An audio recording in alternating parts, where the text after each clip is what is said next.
मातृभूमि की जय। भारतवर्ष के 66 करोड़ युवा कौटिल्य को मेरा सादर नमस्कार। जिस तेज रफ्तार से, जिस गति से भारतवर्ष आज आगे बढ़ रहा है, वो विश्व में भी संदेश दे रहा है। सभी लोगों को इस पे ध्यान देना पड़ेगा।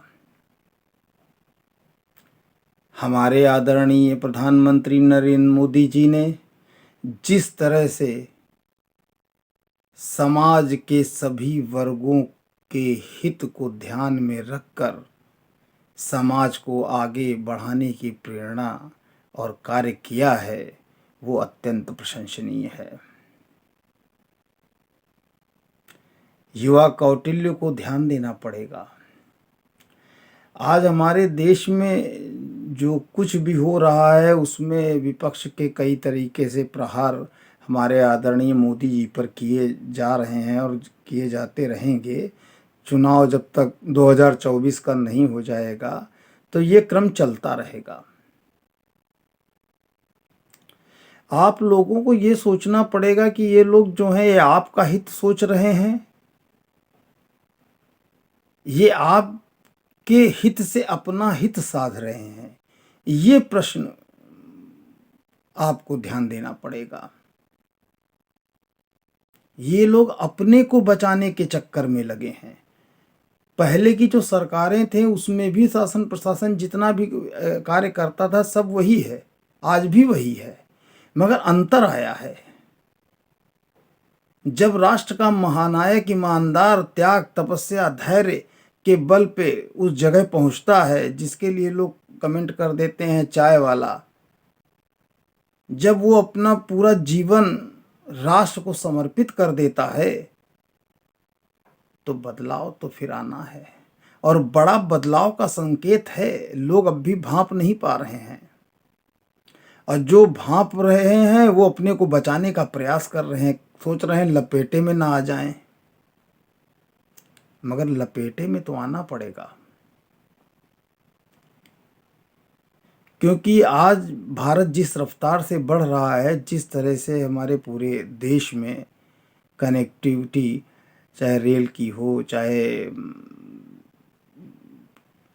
बस की हो, चाहे हवाई जहाज़ की हो, जितनी भी हैं सबकी कनेक्टिविटी आजकल सभी विदेशों में और अपने वहाँ छोटे छोटे राज्यों से और राज्यों के अंदर जो कुछ ज़िले वहाँ तक कनेक्टिविटी कर दी गई है। लगातार एक दूसरे को जोड़ने का प्रयास किया जा रहा है। आप लोगों को आगे बढ़ना है क्योंकि हमारे युवा कौटिल्य की इच्छाएं होती हैं और अपनी इच्छाओं को पूर्ति के लिए वो लोग नए नए कार्यों का सृजन भी कर रहे हैं। और नए कार्यों का जो सृजन होता है वो राष्ट्र निर्माण का सबसे बड़ा जो है गारा बन के उभरता है। जैसे कोई चीज़ बनाई जाती है, ईंट लगाई जाती है तो गारा पहले लगाया जाता है। सृजन जो है भारतवर्ष के नींव की ईंट है जो 2014 के बाद दिखाई पड़ रही है। 70 के दशक से पहले जब हम लोग पैदा नहीं हुए थे, पैदा नहीं हुआ था, तो उस समय लोगों को सरकारी नौकरी में इतना इंटरेस्ट नहीं था क्योंकि सभी लोग आत्मनिर्भरता से लदे हुए थे। 2-2, 3-3 गाय पाले थे। एक गाय ठीक ठाक पैसा दे देती है साल भर में, इसीलिए हमारे वहाँ गाय को माता का दर्जा मिला था। आज विदेशों में गाय से लोग इलाज कराते हैं, अगर उसके पीछे जो कुबड़ होता है उस पर हाथ 5 मिनट फेर लो तो ब्लड प्रेशर खत्म हो जाए।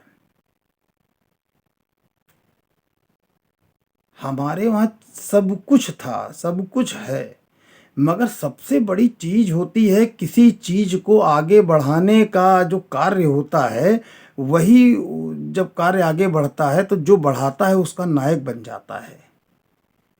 योग तो हमने अपने पिताजी से 1990 में 88 में 88 और 90 के मध्य सीखा था।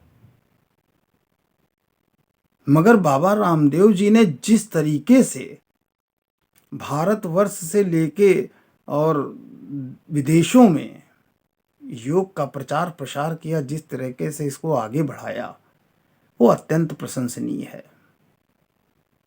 क्योंकि देश का सबसे बड़ा दुर्भाग्य ये होता है कि लोग किसी की तारीफ नहीं करना चाहते हैं, किसी के लिए दो अच्छे शब्द नहीं बोलना चाहते हैं। कभी भी आप कहीं भी ध्यान दे लीजिए, उसका सबसे बड़ा ये होता है, लगता है कि दो शब्द बोल देंगे तो इनके 2 करोड़ रुपया तुरंत निकल जाएंगे जेब से।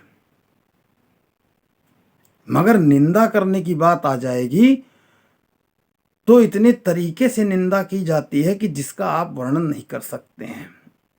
चटखारे लगा करके उसमें किस तरीके से परोस देते हैं, उसको आप समझ नहीं पाए किस तरीके से यहाँ परोस दिया जाता है। मगर तारीफ कहीं कर दी, कहीं आगे बढ़ गया तो अगले की कुर्सी खतरे में। क्योंकि यहाँ तो ब्रांड चलता है कि हम हैं तो उसके बाद कोई नहीं। आइए साहब, ऐसा नहीं है। अब समाज बदल रहा है। हमारे वहाँ चुनाव का हम लोग देखते थे आज से कई साल पहले, तो आज भी कभी कभी सुनते हैं तो लोग कहते हैं चुनाव लड़ोगे विधायकी का, सांसद का, 2 फार्चूनर हो, पैसा ठीक ठाक हो तो चुनाव की बैतरणी में उतरो तो चुनाव जीतोगे। हम लोग मरे जरे सब में जाते रहते हैं, दिन भर दौड़ते रहते हैं, तो हम लोगों का वहाँ मामला फिट रहता है, हम टिकट पाएंगे, चुनाव जीत जाएंगे। मगर भारतीय जनता पार्टी ने बदलाव किया। योग्य व्यक्ति पे उन्होंने लड़ाने का प्रयास किया और जिसको लड़ाया वो जीत के आया। ये बहुत बड़ी चीज है। क्योंकि कार्यकर्ता हमारा जो है इतना धनवान नहीं है, वो अपने तन मन जो उसके पास धन है उसे दिन भर उसी में लगा रहता है, कैसे हमारी पार्टी आगे बढ़ जाए। ये सुंदर उदाहरण देखने को मिलता है। बाहर से लोग आ जाते हैं तो आए, कोई बात नहीं, मगर विचारधारा में परिवर्तन लाना पड़ेगा। आप अगर ये सोच कर रहे हैं कि हमको ये मिल जाएगा तो हमारे लिए बहुत अच्छी और नहीं मिलेगा तो है बेकार हो गई, नहीं चल पाएगा। बाहर से तो हमारे वहाँ हेमंत बिस्वा शर्मा जी भी आए थे, आज उनका गुणगान हो रहा है देश में। आज वो असम के मुख्यमंत्री हैं, हमारे आदरणीय हैं। तो सोच में परिवर्तन लाना पड़ेगा। आगे बढ़ना है तो सोच बदलनी पड़ेगी। ये भारतवर्ष है, चमत्कारों का देश है, चमत्कार यहाँ अक्सर होते रहते हैं। फिर कोई कहता है कि अगर हिंदू राष्ट्र बन गया तो क्या होगा भैया। अरे भाई, हिंदू राष्ट्र अगर जब बनता है तो उसके अंदर सनातन धर्म और सभी पंथ जो हमारे वहाँ रहते हैं उनको सभी को सम्मान मिलता रहेगा, वैसे ही मिलता रहेगा जैसे आज मिलता है। कोई किसी के लिए कुछ नहीं बोलने वाला। अंतर है कि लोग अपने हिसाब से उसको तोड़ मरोड़ के और जनता जनार्दन में कैसे भ्रम फैल जाए उसके लिए लगे रहते हैं। हिंदू राष्ट्र तो पहले ही था, अब फिर हो जाएगा तो क्या दिक्कत। अरे भाई, हम लोग तो जो है अखंड भारत का सपना देख रहे हैं कि हमारा भारत, अखंड भारत कब बनेगा। आज हमारे वहाँ जो है लिथियम पहले आयात किया जा रहा था 75%, आज जम्मू कश्मीर में, झारखंड में कई जगहों पे लिथियम मिल गया है जिसे सफ़ेद सोना बोला जाता है। और हमारे यहाँ जो मिला है वो 500% है, और जो हम बाहर से लाते थे वो 200% था। 300% का अंतर आ गया है उसकी क्वालिटी में। ये बहुत बड़ी उपलब्धि है और इसका उपयोग कई जगहों पे आने वाले कल में दिखाई देगा। व्हाइट गोल्ड अभी सुनने में अच्छा लगता है, मगर जब इसका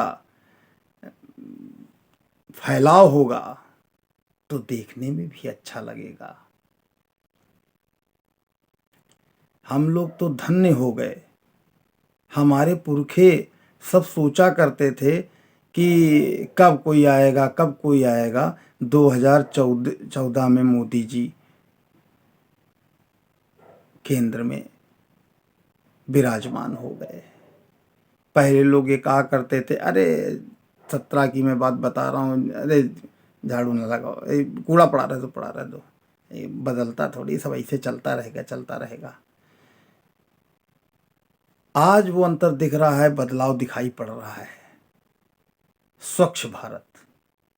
फिर लोग कहते थे मंदिर वहीं बनाएंगे और तारीख नहीं बताएंगे, तो लोग कहते हैं ये कुछ नहीं, सब ऐसे चलता रहेगा, बने बने कुछ नहीं।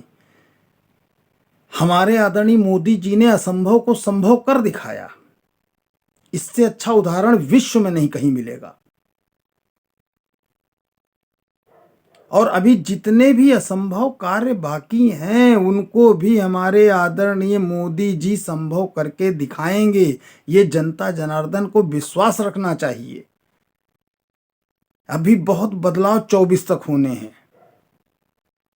2024 में जब दक्षिण भारत से लहर उठेगी तो पूरे भारतवर्ष को भगवा में बना देगी।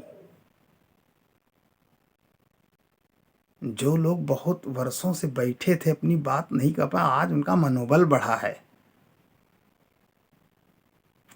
देख के प्रसन्नता होती है कि अंतिम पायदान, अंतिम व्यक्ति तक जो बैठा हुआ है उस तक किस तरीके से मदद पहुंचाई जा रही है, ये प्रशंसनीय है।